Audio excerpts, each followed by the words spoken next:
के योग्य है। और माताओं, बिटिया घर में अगर शादी के योग्य हो तो बेटी को ऐसे संस्कार दो क्योंकि उसे पराए घर जाना है। बेटा आपका एक बार ससुराल जाता है और फिर आएगा, फिर कभी कभी मौका लगता है तब जाता है, लेकिन बेटी का आन मान सम्मान इसमें है कि अगर बेटी जाए तो बाप के नाम को कभी मिट्टी में ना मिलने दे। इतनी अनमैरिड बैठी है, ध्यान से सुनना, जिनकी शादी नहीं हुई है सुनियो, फिर ठीक है। उज्जवल भविष्य रखिए और माता पिता का नाम कभी भी खराब न होने पाए। क्योंकि एक सेठ जी थे और सेठ जी जो थे उनकी एक बिटिया थी घर में छोटी सी। जब तक वो छोटी रही तब तक कोई 2 बातें कहता 4 पकड़ा देती, कोई 4 बातें कहता 6 पकड़ा देती।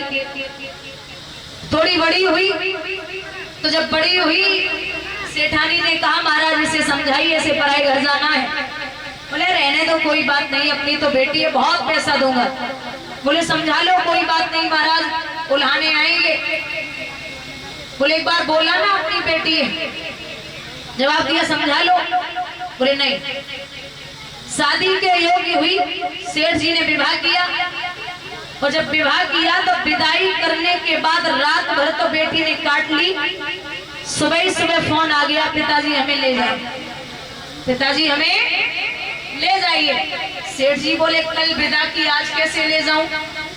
बोले अगर भोजन कर रहे हो तो पानी यहीं पीना, आके हमें ले जाओ। तो अब बिटिया अकेली, पिताजी पहुंच गए। समधन से कहा नमस्ते, नहीं बोली। समधी से कहा नमस्ते, वो भी नहीं बोले। बोले बेटी को लेने आया हूँ, ले जाऊं क्या? समधन बोली कल को ले जाए वाले हमें ले जाओ, हमें ऐसी बहू के साथ नहीं रहना जो पल पल पे जवाब देती हो। अरे नहीं रहना, ठीक है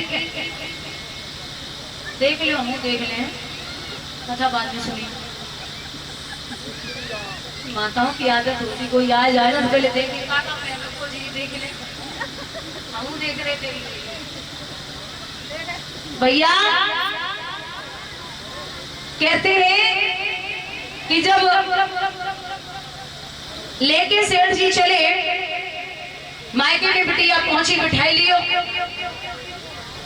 और जब बिठाई पूछिए बिटिया से, बिटिया बताओ सब ठीक है हाल चाल? बोले हाँ सब ठीक है। कोई तकलीफ? बोले ये ना पूछो कि तकलीफ क्या क्या है। बोले क्यों?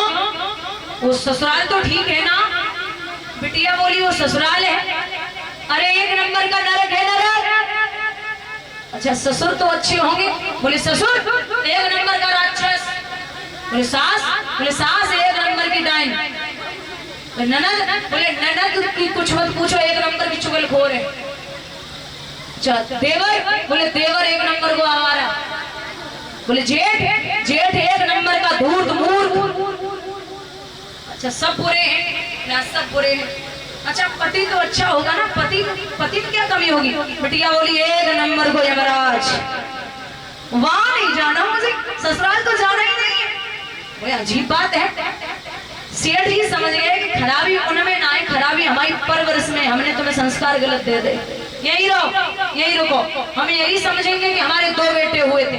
लेकिन माताओं अगर आप इतना हमारी बात को गांठ बांध लेना, बिटिया शादी के बाद अगर 10 दिन से ज्यादा मायके में रुक रही है तो समझ लेना पड़ोसी बातें जरूर करते हैं। कहना आई नहीं, फिटगी आई हो, कब पति शराबी मिल गई, कब कूट दो, जरूर बोलेंगी। तो मायके में शादी के बाद बेटी को 10 दिन से ज्यादा रुकना भी नहीं है। ये कुछ गलत बात नहीं है, नहीं रुकना चाहिए। हाँ तो बिटिया को 1 महीना हो गया, मंदिर जाती, पूछते लाड़ो अब की बार गई नहीं, बहुत टाइम हो गया। बिटिया बोली सीधे सीधे बोलो ना कि मंदिर मत आया करो। नहीं आएंगे, बातें क्यों घुमाते हो? बोले नहीं आप रोज आओ मंदिर, हमें कोई दिक्कत नहीं है। 2 महीने बाद खोपड़ी पकड़ के आंगन में बैठी। सेठ जी बोले लाड़ो क्या बात है? बोले पिताजी अब तो लोग बहुत ताने मार रहे, हमें यहाँ नहीं रुकना। फिर कहाँ जाओगी? जवाब दिया कोई उपाय हो तो वो बताओ, वो हम कर ले। बोले एक उपाय है। क्या? बोले हमारे नगर में एक महात्मा है और उन महात्मा ने एक मंत्र दिया, अगर उसका जाप हो जाए तो ससुराल मुट्ठी। बोले मंत्र साधना कर सकते? बोले साधना ये है कि 6 महीने तक अपने ससुराल वालों को जवाब मत देना। कितने दिन? तेज बोलो और तेज बोलो। 6 महीना। 6 महीना। हाँ तो लड़ाई के लिए तो बहुत जल्दी तैयार हो जाती है। 6 महीने। बोले छोड़ गया। छोड़ने के लिए चले सेठ जी, जो सास ने देखो बोले फिर आ गई कल मुही। अरे ऐसे अभी भेजा था, ये तो 2 महीने बाद फिर आ गई बिना बुलाए। ससुर ने देखा तो ससुर की निगाह पहुंची, अब की बार घूंघट में आई है, किसी से बोलना नहीं क्योंकि 6 महीने तक जवाब नहीं देना है। तो घूंघट में थी से कांच गिलास रखो, बस गिलास में धोखे से बिटिया को पैर लग गो। ससुर बोले अंधी है क्या? आते ही आते बर्तन फोड़ने लगी। बिटिया ने पापा को चेहरा देखो, ससुर को देख के बोली बस 6 महीना रुक जाओ, तुम्हारी खोपड़ी पर फोड़ो तो हम दो कोई क्या करे, बस हम तुम्हें 6 महीना जवाब नहीं दे वाले। एक दिन 2 दिन 3 दिन पिताजी तो चले गए, बिटिया सुबह ही सुबह उठी, सासू के पैर दबाए रहे। सास बोली ये तो बड़ी संस्कारी है, लगता है बाप के जुड़वा पैदा वहीं से दूसरी वाली भेज दे। झाड़ू पोंछा, बर्तन कपड़े धुलना, खाना बनाना, पूरी घर की देखभाल। सास ने 1 महीना बाद चाबी निकाली और बहू को, अरे लाओ मम्मी जी जाके ले तो कितने पापड़ भेजना। अब 2 महीने बीते तो 2 महीने बाद भैया लेवे को आओ। बोले दीदी चलिए घर पे बुलाया गया। बुलाया गया? बोले हाँ। किसने बुलाया? बोले माँ बाप ने, और कौन बुलाएगा? अब बिटिया धीरे से बोली मम्मी तो पूछ ले। एक वो थी जो बिना जवाब के खाना नहीं खाती थी, आज भाई से बोल रही है कि मम्मी से पूछ ले। भैया बोले मम्मी कितने कह रही? बोले चुप पूछ क्या? भैया पहुंचे, बोले दीदी को लेने आया हूँ, ले जाओ क्या? बोले हाँ ले जाओ, लेकिन आज लेके जा रहे हो, कल सवेर तक मेरी बेटी को छोड़ जाना। ये जवाब न देने का नतीजा है। बिटिया मायके में पहुंची, पिता ने देखो, आओ लाडो बैठो, बिठाई लियो, वो तुम्हारी नरक ससुराल कैसी है? पिताजी वो नरक नहीं, वो स्वर्ग है। वो राक्षस ससुर बोले वो मेरे पिता हैं, वो धूर्त मूर्ख जेठ,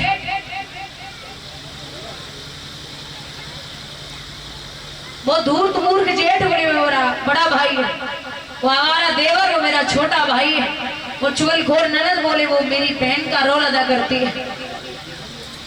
बोले सब खराब थे अब सब अच्छे हो गए। अच्छा छोड़ दे, तेरा यमराज कैसा है? बिटिया ने हाथ जोड़ के जवाब दो, बैग उठाए, बोले हमारे पति चाहे अंधे हो, चाहे लंगड़े, चाहे काने, चाहे भिखारी, चाहे गरीब, हमारे पति हमारे लिए देवता है, तासे पति की बुराई ना करो। बोलिए गोविंद भगवान की। सेठ जी ने कलाई पकड़ी और जवाब दियो कि अब पता चलो कि साधना रंग ले आई।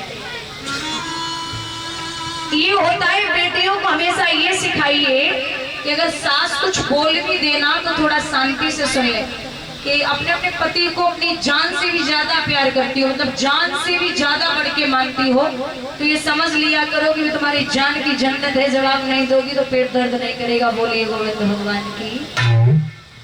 बोले हे विश्वामित्र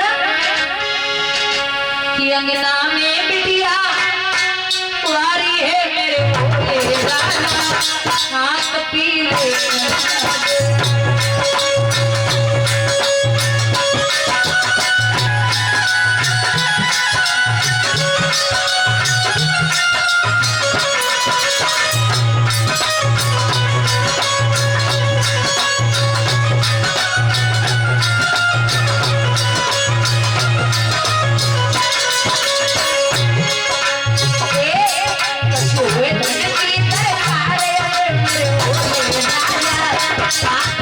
Thank you.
पास कुछ भी नहीं है, कुंजी और लगाम के अलावा। बोले उसी का संकल्प कर दे। कुंजी और लगाम का संकल्प हुआ। संकल्प में क्या चाहिए? 60 बार सोना।